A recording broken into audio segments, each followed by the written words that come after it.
Halo, selamat siang para sahabat di ISA, Dialog Pendidikan Literasi Bahasa dan Sastra, para pendengar dari konten-konten kreator yang dihasilkan oleh Bapak Rohmadi. Dan pada kesempatan kali ini kita akan membahas mengenai pragmatik lebih lanjut tentang riset-riset terkini dan bagaimana seorang pakar, kita saat ini bersama dengan Bapak Rohmadi untuk melihat dari sudut pandang beliau tentang perkembangan pragmatik saat ini dewasa ini seperti apa. Oke, bersama dengan Bapak Rohmadi. Selamat siang, Bapak. Selamat siang, Mas Mehmet.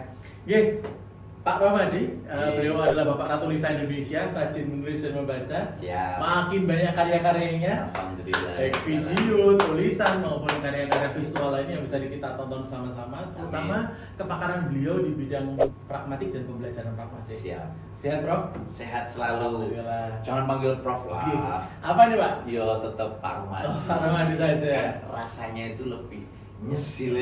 Lebih nyesil. Dan rasanya lebih akrab. Tapi itu bentuk kesantunan loh, Prof. Betul. Kalau dengan menyebut Prof itu mungkin lebih santun, begitu? Dalam kontes kan kita sudah lebih akrab. Oh iya, Jadi, Jik. kalau lebih akrab katanya kalau sudah minta maaf, Oke. aman. Nanti boleh dipanggil Pak ini, Pak. Oh iya, jadi tidak perlu Prof nih. Atau Pak Mas Prof. Bro ya boleh. Oh iya, siap. Siap. Tapi demi menjaga kesantunan saya manggil Pak Siap. Rohmadi saja. Iya, Bapak, Mas Mehmet. arah penelitian pragmatik sekarang sebagai sebuah kajian bahasa itu perkembangannya kemana sih, Pak? Atau mungkin tema-tema apa yang sering diangkat oleh para mahasiswa, praktisi dalam bidang-bidang pragmatik, Pak? Seperti apa, Pak? Baik, Mas Mehmet, terima kasih. Ini bersama Mas Dr. Mehmet Sutaryanto, MPD. Ini saya kenal beliau sejak dulu jadi mahasiswa, itu memang keren, luar biasa. Dan sampai sekarang tambah keren ya. Amin. Luar biasa. Makasih Mas Mehmet, saya banyak belajar dari Mas Mehmet. Karena sebagai mahasiswa saya dulu dan sekarang sudah menjadi kaprodi. Saya sebagai anak buah kan harus taat pada kaprodi. Siap. Oke, Mas Ini Mehmet. sindiran ya teman-teman dalam pragmatik ya kayaknya. Ya. Jik, monggo, Pak. Ya, implikaturnya kan nanti Mas Mehmet bisa memaknai sendiri ya. Siap. Oke, Mas Mehmet begini. Kalau kita bincang masalah pragmatik ini kan merupakan interdisipliner linguistik ya. Interdisipliner linguistik menjadi bagian dari linguistik fungsional. Jadi ketika kita belajar pragmatik, maka kita belajar triadik, bentuk, fungsi, dan konteks. Nah, ketika penelitian-penelitian yang kita lakukan, mahasiswa S1, S2, S3 ini rata-rata saya amati ya masih bermedia cetak, media koran, maupun media elektronik yang digunakan sebagai medianya. Pendekatannya ya ada tidak tutur, kawan tutur, kemudian ada prinsip kesantunan, kemudian ada aspek-aspek lain yang bisa kita lihat, misalnya deksis, kemudian ada ini pragmatik dalam pembelajaran. Ini yang saya cermati selama ini mahasiswa S1, S2, S3. Dan ketika saya menguji di kampus-kampus lain terkait dengan kuliah pragmatik, ada di UNESA, di UNES, di USU kemarin yang terakhir ya, kemudian di UPI, sinergisitas yang dibangun memang rata-rata masih berkutat pada aspek-aspek itu, pembelajaran, kemudian media, cetak dan digital. Nah, sebenarnya ada aspek-aspek lain yang akan sangat menarik kita kaji ketika mengkaji atau meneliti pragmatik dalam sastra, kemudian pragmatik dalam budaya, yang nanti punya implikator-implikator karakter. Dan ini sangat menarik karena kalau kita lihat kan di era digital ini kan akhirnya banyak masyarakat kita generasi muda abad 21 ini banyak dikuasai teknologi. Maka ketika itu bisa ditunjukkan dengan kajian-kajian penelitian pragmatik dan mereka melek pragmatik, tidak gagal pragmatik, maka itu akan menjadi salah satu pemantik penguatan mereka untuk kita berkomunikasi, baik lisan maupun tulisan, baik itu langsung maupun di dunia maya. Sekarang ini mungkin mereka berani sukses di dunia maya, tapi ternyata di dunia nyata aduh, ini ya Gagal, ya, Pak. Ya. ya, saya tidak mengatakan gagal, Iya. hanya Mas Mehmet yang mengatakan Tidak berhasil dengan tidak berhasil ya. Lebih halus secara pragmatik kurang berhasil. Kurang berhasil. Gitu. Pak, mungkin sahabat di Klisa juga bertanya-tanya tentang fenomena ini, Pak. Bahasa di media sosial seperti yang Pak Rohmadi disampaikan tadi mengenai dunia nyata dan juga dunia media dunia media sosial. Di dalam dunia media sosial dari kacamata pragmatik atau dari kacamata Pak Rohmadi sendiri, apakah konteks digital ini mengubah cara kita memahami sebuah makna tuturan, Pak? Baik, Mas Mehmet, saya akhir-akhir ini agak kalau lagunya siapa ya? Komisi bisa atau siapa dulu? Resah dan gelisah Menunggu di sini. Menunggu di sini karena yang kulihat begitu meresahkan. Oh, Kalimat-kalimat di media sosial. Nah, Iya. jadi Mas Mehmet, Iya. kalau kita amati betul-betul di media-media sosial, ini kan kadang banyak hal yang tidak terfilter ya. Jadi teknologi itu masuk ke Indonesia dengan begitu cepat dan tak terhenti. Ya betul. Sedangkan masyarakat kita tidak ada edukasi, Oh, tidak ada iya. kesiapan untuk menerima, melakukan filter. Sedangkan gerakan literasi sekolah, gerakan literasi nasional yang kita ikuti dari Forum Ekonomi Dunia bahwa generasi abad 21 harus menguasai Formula 4C, Ya. berpikir kreatif, kritis, komunikatif, kolaboratif, lalu menguasai 6 literasi dasar, ya, menulis dan membaca yang sering saya gaungkan dengan Ratu Lisa itu, kemudian numerik, digital, keuangan, sains, dan budaya kewargaan. Nah ini ternyata, mohon maaf, sejak 2015 diluncurkan, di tempat kita kan baru sekitar 2017-18 kita nangkap itu, sehingga agak terlambat juga. Nah dalam konteks itu, perkembangan teknologi yang ada saat ini begitu cepat, dan setiap orang sekarang, mohon maaf, dulu saya ketika mahasiswa mau menulis Iya. di media cetak itu harus nunggu minimal 2 minggu Mas Fer, apakah dimuat dan tidak. Tapi kalau sekarang saya nulis, itu saya yang bertanya pada medianya, ini mau dimuat apa enggak? Nah enggak, besok saya tunggu sampai besok, kalau enggak dimuat saya kasih ke redaktur lain. Nah artinya kita sudah punya bargaining power di sini. Karena apa? Banyak media yang menunggu dan bisa. Dan sekarang ini, misalnya mohon maaf ya, saya boleh sebut merek ya. Boleh. Misalnya Kompasiana itu Iya. kan kita menulis tanpa ada ketika tulisan kita tidak syarat dan sebagainya, semua langsung upload, unggah, bisa dibaca seluruh dunia. Betul. Ya, terus website lain kita ada bisa buat blog dan macam-macam, semua tulisan-tulisan itu bebas. Nah di situ yang kadang kala, mohon maaf, orang menggunakan diksi yang tidak santun, atau orang boleh mencaci maki semaunya sendiri. Tapi kalau itu dalam dunia sosial, dalam dunia maya ya. Tapi Iya. kalau dunia nyata belum tentu berani seperti itu. Iya betul Pak. Iya, Tapi betul. dalam dunia maya yang sedemikian rupa, dan itu bisa dilihat anak sebelum lahir, bersama ibunya maksudnya. Iya, betul. Jadi Mulai dari janin ya Pak. janin ini sudah bisa melihat karena ibunya lihat itu terus. Nah makanya saya sering mengatakan gini Mas Met, kalau zaman saya dulu lahir yang dicari bapaknya, bubuk bapak mana gitu ya. Nah tapi kalau anak abad 21 lahir yang dicari HP ibunya. Iya. Bubu aku mau buat status bahwa aku sudah lahir gitu. Oh iya. Bikin status sendiri ya Pak. Iya, itu bedanya. Maka saya katakan ruang-ruang digital itu tentu harus dibatasi dan harus ada filter. Salah satunya adalah belajar pragmatik. Karena belajar pragmatik kita akan bisa manusiakan manusia, menghargai orang lain, dan tentu di situ akan meminimalisir ujaran kebencian. Karena kita paham betul, kalau kita tidak mau disakiti, jangan pernah menyakiti orang lain, Betul. baik dengan kata ataupun dengan yang lain.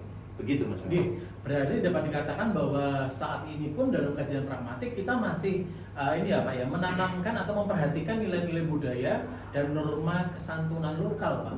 Betul.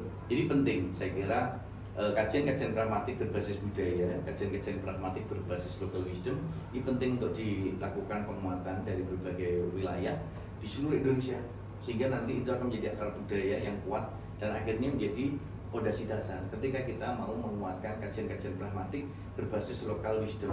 Dan ini akan berdampak sebagaimana yang disampaikan oleh Mas Menteri, bahwa sebenarnya ketika dosen bergerak, mahasiswa bergerak, maka akan berdampak. Jadi nggak ada ceritanya kalau kita nggak bergerak berdampak. Maka kenapa Pak Romadi mendirikan komunitas Ratu Lisa, komunitas Dik Lisa, ini dalam rangka untuk memberikan dampak pada komunitas, pada maslahatan umat, pada masyarakat Indonesia dalam konteks bervarian. Ada maka komunitas Dik Lisa ini, dialog pendidikan literasi bahasa dan sastra ini tentu akan membuka ruang kesemestaan yang lebih luas. Kalau tidak salah ini akan menjadi ruang-ruang kebersamaan kita. Jadi dimensi ini yang tentu akan menjadi penting ketika kita kuatkan bersama generasi abad 21. Gitu Mas. Tapi kondisinya sekarang Pak, setiap komunikasi sekarang sangat sederhana, simple, tinggal kirim emot.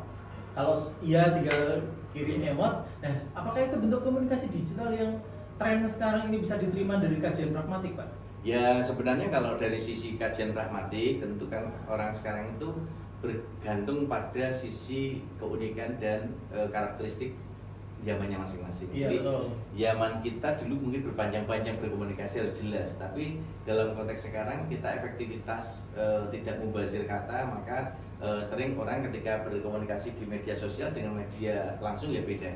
Jadi kita lihat medianya. Jadi ketika kita berkomunikasi itu kan ada 5 unsur ya. Yang pertama siapa penutur, Siapa penutur? siapa lawan tutur, Lawan tutur. siapa konteksnya, Apa konteksnya, konteksnya, kemudian ya. tujuan tuturan, Tujuan tuturan, lalu media tuturan. media tuturan. Nah, kalau ini semua diperhatikan, tentu akan berbeda-beda juga. Iya. Ketika berkomunikasi dalam digital, konsepnya mungkin seperti yang Mas Mayan katakan tadi, cukup emoji atau apa. Tapi dalam kajian pragmatik kita nggak akan bisa mengkaji emot dan lain sebagainya tanpa kata. Betul. Jadi harus ada verbalnya. Nah, emot, tanda-tanda yang lain itu kalau dikaji nanti dari semiotik. Tapi kalaupun mau dikaji secara integratif ada semiopragmatik. Nah, maka akan muncul kajian itu. Iya. Maka saya Pak Rahmadi selalu menyarankan pada mahasiswa-mahasiswa Pak Rahmadi, mahasiswa 1 S2 S3 mengembangkan semiopragmatik. Ada kawan yang konsultasi kemarin itu dari komunitas di Lisa juga, dari Untat, dari Palu. Yeah. Itu bagaimana kalau mengkaji pragmatik dalam sastra. Jadi saya sarankan nanti ada hermeneutik, pragmatik gitu. Jadi akan muncul ladang-ladang kajian baru dalam pragmatik yang terintegrasi. Ada juga psikopragmatik, itu kombinasi yang Pak Rahmadi luncurkan dengan program nanti psikologi dengan pragmatik. Ada neuropragmatik, ya ke depan nanti dengan pragmatik gitu. Jadi ada juga misalnya religio pragmatik, nanti konsep kajian pragmatik dengan nilai-nilai religi. Jadi nanti saya kira kalau itu dikaji banyak dan terus dikembangkan, jadi penelitian betapa indah dan luar biasa. Pak Rahmadi membahas tentang kajian pragmatik yang direlevansikan dengan keilmuan lain. Pak, kalau tadi saya sering melihat konten-konten Bapak tentang mungkin teori kesantunan, Brown and Levinson ya Pak, menyatakan tentang teori konsep kesantunan. Apakah menurut Bapak konsep kesantunan itu masih relevan sekarang berarti dengan kajian-kajian yang Bapak sebutkan tadi? Saya kira sangat relevan karena sebenarnya prinsip pragmatik itu kan memanusiakan manusia. Jadi sebenarnya mau dengan model kesantunan apapun, sebenarnya di dunia ini nggak ada orang yang diajari untuk tidak santun. Sebenarnya diajari untuk tetap santun. Hanya kadang orang yang sedang, mohon maaf, tidak sadar atau sengaja tidak menyadarkan diri. Nah, dalam konteks itu ada tujuan. Maka ada yang dilanggar. Sebenarnya dari semua ajaran agama, semua tata nilai norma, semua budaya, nggak ada yang mengajari kamu jangan santun. Nggak ada. Semua mengajari kesantunan. Misalnya ketika ketemu orang lain, kita diharapkan bisa menghargai, menghormati dengan senyum 228. Mas Mehmet, menyapa lebih dulu. Saya selalu mengajarkan pada semua mahasiswa saya, pada semua guru-guru, dosen di Indonesia, sapalah, jadilah orang yang menyapa lebih dahulu ketika bertemu dengan orang lain. Karena itu bagian dari keindahan kesemestaan ketika kita bisa berbincang bersama-sama. Gitu. Maka penting untuk membelajarkan pragmatik dan memberikan pragmatik ini agar seluruh masyarakat Indonesia tidak gagal pragmatik dalam berkomunikasi. Insya Allah kalau semua memahami pragmatik, nyaman dunia ini, nyaman media sosial kita, nggak ada caci-cacian, nggak ada maki-makian, nggak ada orang yang nguliti kelemahan orang lain. Kalau dikuliti sendiri mungkin lebih banyak lagi. Jadi jangan sampai kita seperti itu. Dan itu diperlukan pragmatik. Baik, mungkin ini tadi menyampaikan bahwa Brown and Levinson terus akan relevan ya Pak dengan kemajuan zaman, dengan penggunaan media sosial dan lain sebagainya. Tapi mungkin ini agak melenceng sedikit Pak Rahmadi tentang kepakaran Pak Rahmadi di bidang pragmatik, yaitu tentang bagaimana menumbuhkan kemampuan pragmatik pada pembelajar bahasa asing sekarang Pak. Sekarang kan tantangan di pembelajaran kita kan belajar bahasa Indonesia bagi penutur asing Pak. Dan tantangan seperti apa untuk menumbuhkan kemampuan belajar pragmatik pada mahasiswa asing? Menarik sekali Mas Matt. Ini relevan dengan penelitian Pak Rahmadi yang tahun ini. Kita dikaji Pak Rahmadi nih ya. Jadi Pak Rahmadi melakukan penelitian, yakni pengembangan pragmatik bahan ajar pragmatik berbasis pembelajaran BIPA berbasis pragmatik. Nah, artinya yang harus dilakukan adalah pemahaman kontekstual, lalu mengimplementasikan langsung dan membaur langsung. Jadi ketika Pak Rahmadi wawancara FGD dengan para pembelajar bahasa Indonesia asing, itu memang salah satunya mereka menginginkan bagaimana konteks budaya, konteks sosial ini langsung terintegrasi dalam pemakaian. Nah, sehingga tantangan itu akan selesai ketika sebenarnya para pembelajar bahasa untuk penutur asing itu juga menyatu. menyatu dengan pembelajarnya, Betul. menyatu dengan masyarakat Lingkungan. IPA-nya. Oh, Ji. Jadi mengajak mereka ketika mau belajar kesantunan, ya diajak ke masyarakat. Bagaimana mengenali, oh ketika ketemu orang yang lebih tua, oh itu harus mengundang badan, oh menyapa, oh itu dipraktikkan langsung. Dan itu menurut para pembelajaran bahasa Indonesia mereka langsung tahu, karena selama ini kalau belajar online itu kan nggak tahu praktiknya langsung. Betul. Nah maka di situ yang Pak Romadi, nanti Mas Main saya kirimi hasil bukunya yang basis kontekstual pragmatik itu. Jadi nanti ini menjadi bagian penting untuk kita kembangkan terus, sehingga harapan Pak Romadi nanti kalau itu nanti sudah, Pak Romadi berharap nanti bisa kita buat bentuk komik berbasis pragmatik, terus apa-apa. Jadi untuk dipelajari mahasiswa asing gitu ya. Asing, Iya. untuk asing. Sehingga tujuannya Bulan Ajar ini kan mereka bisa belajar mandiri. Dan mereka senang sekali ketika kita ajak libatkan ke Sukoharjo, kemudian mereka ketika Pak Romadi di Malang kemarin ngobrol banyak hal dengan teman-teman di UB, ini luar biasa. Jadi kata kuncinya harus ada silaturahmi, harus ada kolaborasi, harus ada komunikasi dan aksi nyata. Nah, disitulah nanti akan terjadi sebuah proses berliterasi dengan Ratu Lisa. Rajin menulis dan membaca. Bacalah untuk menulis dan menulislah untuk dibaca umat sepanjang hayat. Terakhir mungkin Pak, pertanyaan pamungkas kita. Harapan Pak Romadi dalam riset-riset pragmatik terkini apa Pak? Begini Mas Men, jadi kalau berbicara masalah pragmatik terkini, Pak Romadi berharap bagaimana teman-teman yang punya expert dalam bidang kajian pragmatik itu betul-betul mampu mengurai dan mengintegrasikan berbagai kajian interdisipliner yang nanti bisa membuka ruang-ruang kajian pragmatik baru. Seperti tadi saya katakan, ketika pragmatik diintegrasikan dengan ilmu kedokteran ada neuropragmatik, nanti dengan psikologi ada psikopragmatik. Pak Romadi ngajar di pragmatik juga, di psikologi juga. Iya, Kemarin saya ajari mereka dengan hipnopragmatik. Hipnopragmatik, konsep baru lagi nih Pak. Iya. Apa itu Pak hipnopragmatik Pak? Hipnoterapi pragmatik ya. Hipnoterapi pragmatik. Iya, jadi hipnoterapi pragmatik ini bagian upaya kita untuk merelaksasi para mahasiswa, dan nanti harapan saya mereka akan bisa manfaatkan ketika menjadi konselor. Jadi mereka misalkan menjadi bagian penting, Mas Mat, tangannya coba diangkat. Nah, diangkat lebih ke atas lagi. Nah, tangan kirinya juga diangkat. Nah, ini menjadi kekuatan. Coba kita silangkan bersama, silang. Set. Sekarang ke kanan. Set. Terus kita tepukkan. Sekarang yang satu diangkat, Mas Mat. Yang satunya diangkat. Sekarang kita bersama-sama pegang dagunya masing-masing. Pegang dagu. Jadi ketika kita menguatkan dengan ini Mas Mehmet sudah pegang di sini, berarti Mas Mehmet ini memiliki kesadaran penuh. Alhamdulillah. Tapi kalau nanti Mas Mehmet pegangnya dagu, berarti sudah dalam kekuatan bahasa hipnoterapi pragmatik kita. Siap. Sekaligus ini bagian permainan bahasa, kata-kata, permainan kata bahasa yang kita gunakan untuk menjelajah kesemestaan berpikir seseorang. Mantap. Karena bahasa itu memiliki kekuatan untuk menggerakkan sayap-sayap kesemestaan. Teman-teman, agar kita semua bisa bisa terus melakukan penelitian-penelitian pragmatik dan kita semua ikut menyinari dunia seperti bintang, bulan, dan matahari. Bersama keluarga besar Dek Lisa, kita semangati mereka semuanya. Dek Lisa, cerdas, kreatif untuk Indonesia. Saya yakin teman-teman di Lisa masih banyak penasaran dengan pertanyaan-pertanyaan tentang kajian pragmatik, atau nanti kita akan membahas diskusi-diskusi lebih lanjut Pak Romadi terkait dengan mungkin isu-isu terkini tentang kajian pragmatik. Siap. Teman-teman di Lisa pasti mencerahkan dan juga akan menjadi sebuah tantangan baru bagi kita peneliti bahasa, dan juga akan membuat kajian-kajian skripsi, tesis atau disertasi mengenai pragmatik sangat terbuka lebar ya Pak Romadi. Dan dengan adanya kajian pragmatik terapan dengan menerapkan keilmuan-keilmuan seperti kata Pak Romadi tadi, membuka kesemestaan untuk kita terus membacalah untuk terus menulis, dan menulislah untuk dibaca umat sepanjang hayat. Kata Pak Romadi. Terima kasih Pak Romadi atas kesempatannya. Ya, untuk sukses selalu ya. Amin. Biar semakin top mahkota. Amin. Pangestunipun. Oke teman-teman, sampai ketemu dalam video-video lainnya. Selamat siang. Assalamualaikum warahmatullahi wabarakatuh. Waalaikumsalam warahmatullahi wabarakatuh.